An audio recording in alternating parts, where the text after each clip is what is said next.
Hello everybody. One of the questions that I get often is how does one prepare for auditions? What do we do when we want to be successful at an audition?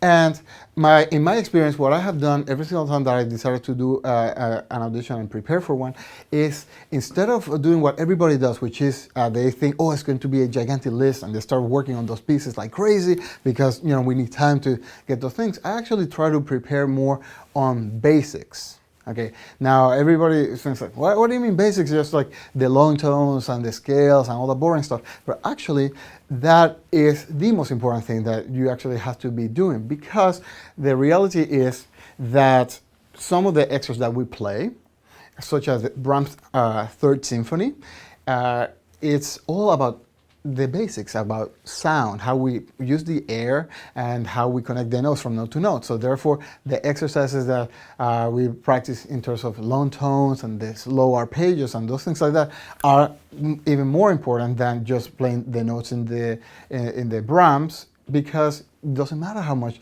you practice the Brahms or the Mendelssohn Scherzo, for example. It doesn't really matter how much you practice the Mendelssohn Scherzo if your articulation is deficient. So that's why the etudes, the stuff that nobody likes to do, is sort of like a diet and exercise, things that we all know that we're supposed to be doing, but who really does it?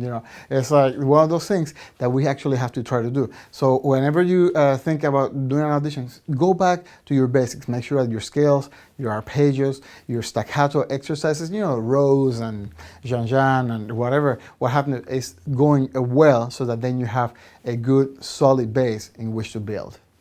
So the thing that we need to be doing really well is the long tones, the scales, staccato exercises, and make sure that you're using the lie detector, which is what I lovingly call the tuner and the metronome.